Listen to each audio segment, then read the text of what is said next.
Jadi kalau kalian pakai hijab panjang, kalian tidak sedang menyelamatkan diri kalian, tapi menyelamatkan orang lain. Karena laki-laki ini ada penyakitnya 3. Yang pertama, tak tahan menengok terbuka ke bawah betis. Asal nampaknya betis orang, error dia. Yang kedua, tak tahan menengok terbuka ke atas. Asal nampaknya rambut terbuka, error. Yang ketiga, tak tahan mendengar suara. Asal dengarnya suara lemah gemulai, langsung hang dia. Maka kalian jangan bersuara mendayu-dayu lemah gemulai. Assalamualaikum. Waalaikumsalam. Di mana nih? Visip only. Tegas. Yang sudah ngaji tegas. Assalamualaikum. Waalaikumsalam. Di mana nih? Visip unri. Salah sambung ya? Iya. Tegas. Nah, lemah gemulai. Berapa banyak perkenalan dari salah sambung berakhir pada janjian, kena hipnotis, emas diambil, motor diambil, kehormatan diambil, hilang makna. Maka jaga kehormatan kalian. Alah, Somad itu cuma pandai ceramah aja itu, bilang jangan pacaran, jangan pacaran. Dia aja dulu pacaran. 4 tahun saya di Mesir, saya tidak pacaran sekalipun. Makanya saya pede ceramah. Emangnya Ustaz dulu waktu kuliah apa? Tidak. Kenapa? Jarak kampus putra dengan putri 15 km. Tak nampak perempuan. Mahasiswa Indonesia berjumlah 2.400 orang. Mahasiswa Indonesia 2.400, laki-laki 2.100, perempuan 300. Persaingan ketat. Saya diuntungkan oleh keadaan. Ini saya tak pacaran-pacaran. Sampai ke Maroko mahasiswa Indonesia 30 orang, perempuan 1 orang. Makanya dia yang paling cantik waktu itu. Setelah pulang, umur sudah tua. Pulang saya ke Pekanbaru 2008, umur 30 tahun. Walaupun kalau ditengok orang macam semester 7. Tapi kita kan ustadz. Pokoknya kalian urus saja pendidikan, nanti rezeki murah, kalian jadi orang, dikejar-kejar perempuan, 1 truk ngejar kalian. Serius saja, itu Pak orang apa lembu kata dia? Orang lah. Saya aja yang tak ganteng, hitam kurus kering begini, 17 daftarnya. Masih saya simpan lagi. Si anu. Itu bukan pacar, yang ditawar-tawarkan orang, semua saya tolak. Padahal buruk saya ini ya, rambut pun tak ada, gundul. Apalagi kalian yang ganteng-ganteng, apa dicemaskan? Ini baru putus, galau, dingin lontong di depan. Lewat saya, ente kenapa? Galau Ustaz. Galau kenapa? Dia minta katanya kalau abang hijrah berakhir hubungan kita sampai di sini. Makan lontong. Nanti ente jadi orang, dia mengejar ente. Perempuan yang paling rugi adalah yang meninggalkan ente. Tengok 5 tahun akan datang. Di mana Pak Ustaz? Mana saya tahu. Nantilah. Anak lajang ganteng berprestasi kok mentalnya down begitu. Saya aja baru duduk 5 menit di kantin, berapa perempuan banyak lewat situ. Lewat aja. Pokoknya setelah kalian berhasil, yakin pada janji Allah, maka Allah akan berikan yang terbaik. Kenapa mesti takut? Ustaz Somad? Iya. Ustaz sudah nikah? Belum. Mau saya carikan? Bolehlah, tapi saya tengok dulu ya. Jangan langsung ente pinang. Iyalah, ini gambarnya Pak Ustaz. Saya tak mau hitam manis. Kenapa? Nanti habis manisnya tinggal hitamnya. Jangan kau cari terlalu cantik. Karena kalau kau terlalu cantik, nanti kawanmu berbisik, pakai pelet ya. Jangan kau cari terlalu jelek, nanti malu kau bawanya undangan. Yang sedang-sedang saja. Idza ja'akum man tardawna dinahu, kalau kau tengok agamanya baik, jilbabnya panjang, ngomongnya tak banyak, maka dialah pilihan dunia akhirat. Ustaz, jadi Ustaz yang ini aja ya. Saya pacaran-pacaran ini tak bisa.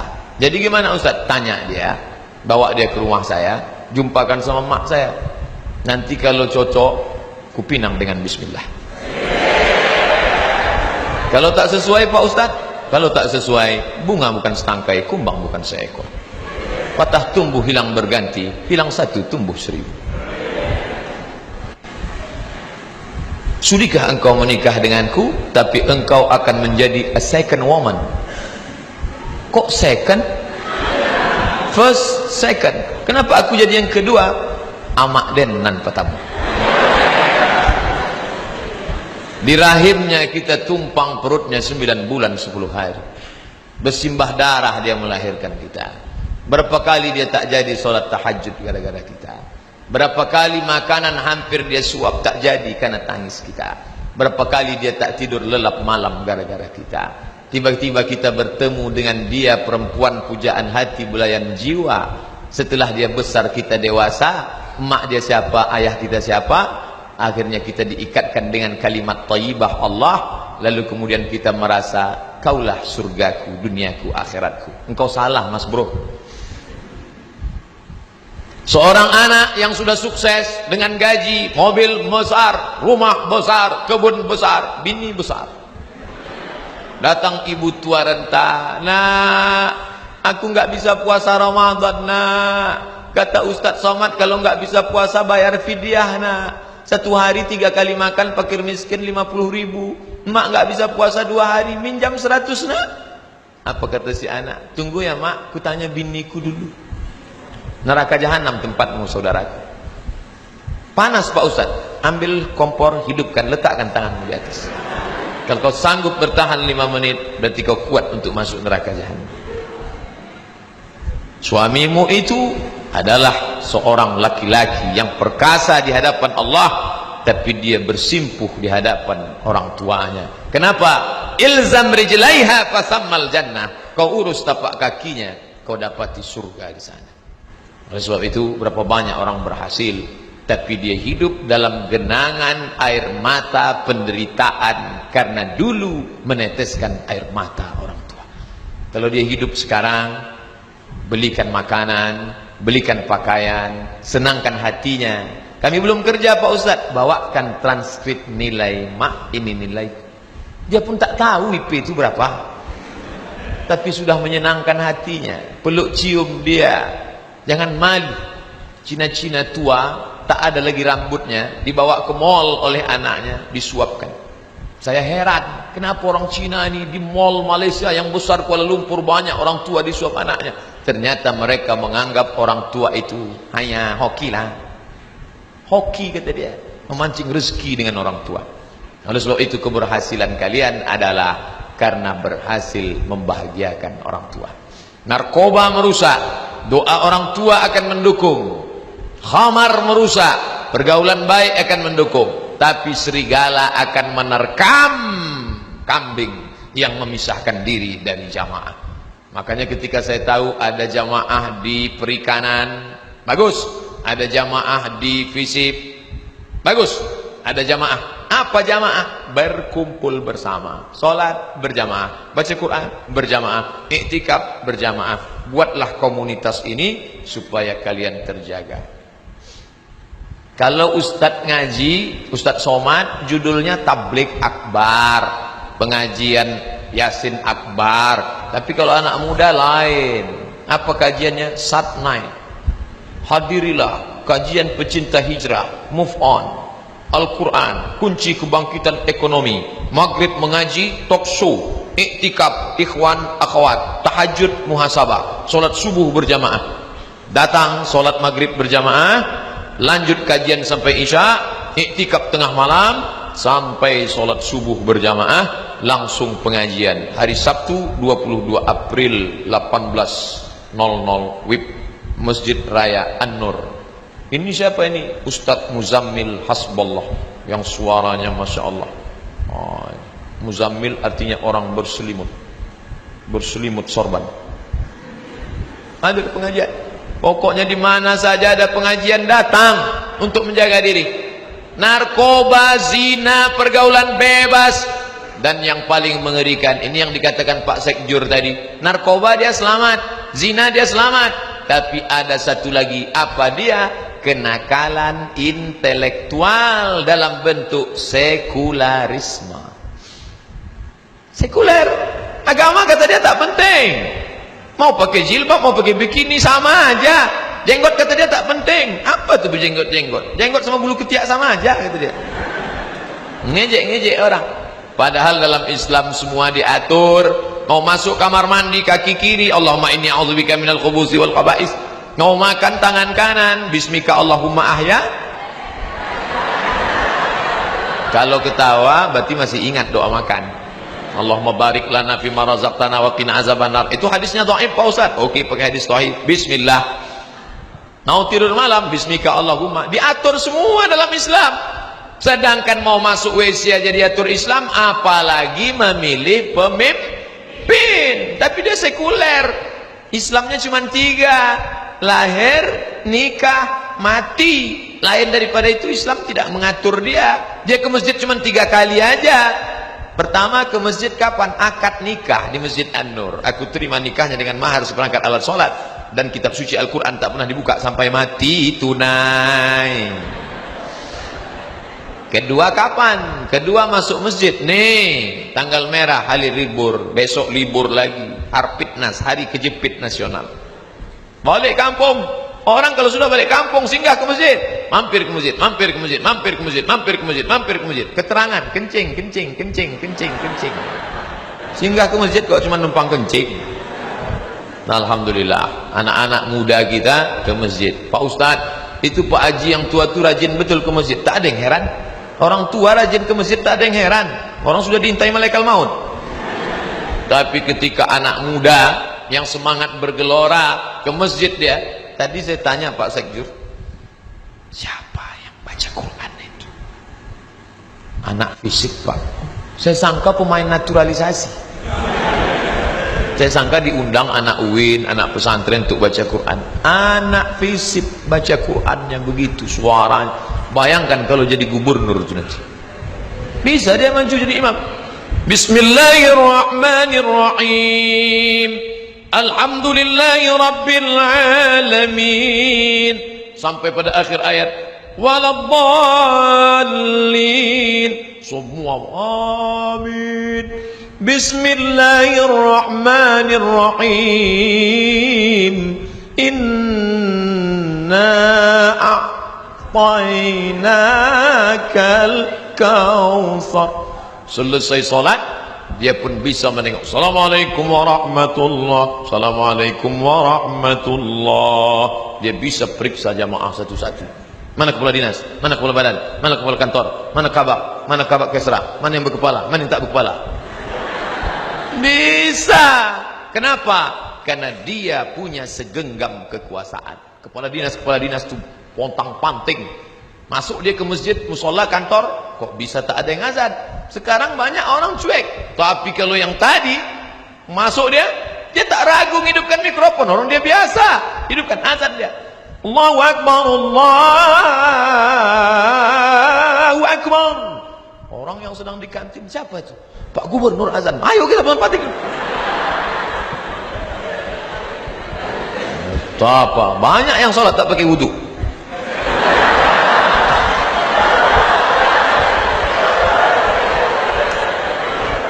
Makanya Islam berhasil karena dengan kekuasaan. Kenapa Islam berhasil di bumi Aceh? Aceh 100% Islam. Kenapa? Karena Raja Aceh itu langsung memegang tampuk kekuasaan. Namanya Merah Silu. Merah Silu, bukan nama Arab. Suatu malam datanglah seorang berjubah. Datang dalam mimpinya, meludahi mulutnya. Begitu dia bangun, mulutnya harum semerbak dan bisa dia membaca Al-Quran.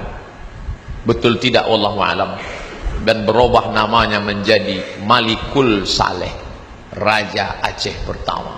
Itu yang dilihat oleh Ibnu Battuta seorang explorer muslim dari Maroko.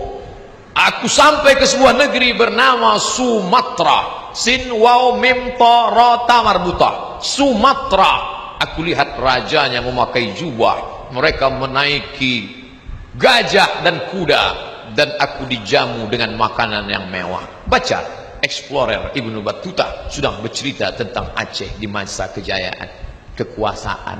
Makanya kalau sampai kekuasaan ini dipegang oleh orang kafir, na'udzubillah. Makanya kebahagiaan luar biasa saya hari ini, karena yang saya ceramah ini adalah orang-orang yang diambang kekuasaan. Sedangkan sekarang yang banyak setelah tak berkuasa, aska tak berguna, kata orang Malaysia. Tapi bapak ibu yang sudah pensiun jangan berkecil hati. Ada ide-ide cemerlang, tulis dalam buku biografi. Karena sekarang anak muda kita kehilangan tokoh, menulislah agar orang di masa akan datang tahu bahwa kau pernah hidup di masa lalu. Makanya saya ketemu dengan mantan anggota DPR, mantan wali kota. Bapak ada menulis buku, tak sempat Pak Ustadz. Sekarang banyak waktu kosong, daripada main-main sama cucu, daripada nonton Mahabharata, bagus nulis buku. Iya juga ya Pak Ustadz ya, tulis balik kenangan. Pejamkan mata, ingat kenangan dulu. Ketika aku menjadi camat di sana, lalu karirku naik menjadi bupati. Setelah itu, pejamkan mata. Udah saya pejamkan Pak Ustadz, terus salah tulisan. Tengok balik. Itulah yang bisa menolong kita. Ma la yudraku kullu la yudraku kullu. Kalau tak pernah berjuang di masa lalu, berjuang di masa akan datang. Anak-anak muda Riau membaca sejarah itu menjadi sumber inspirasi bagi mereka. Inspiratif buku bapak ini. Jangan menganggap kalau sudah buat amal soleh ceramah, mimbar, sehingga semua mau jadi ustadz. Enggak, dengan tulisan. Anak sains teknologi tak pernah ceramah, tapi videonya diupload orang, didownload orang, ditonton orang. Ustadz Somad khutbah di masjid, yang datang 500, yang mendengar 400, yang masuk 300, yang berhasil bawa pulang 100, yang didengar bininya 50. Tapi ini anak tidak ceramah, dia potong tuh video, dia masukkan Instagram, Twitter, BBM, dia share, lalu kemudian orang menonton, dan terakhir diposting ke saya. Tengok nih Ustadz Somad, screenshot, viewernya sudah 200.000 orang. Dia tenang-tenang saja. Inilah multi level marketing yang tak ada putusnya. MLM, mulut ke mulut. Rugi kalau pernah hidup tak pernah mengajak orang ke jalan kebenaran. Ustadz kalau ceramah, bayarlah zakat. Siapa yang tak bayar zakat, neraka jahanam tempatnya. Orang tak dengar. Begitu Ustaz selesai, barakallahu li walakum fil Qur'anil azim. Langsung diambilnya HP, update status.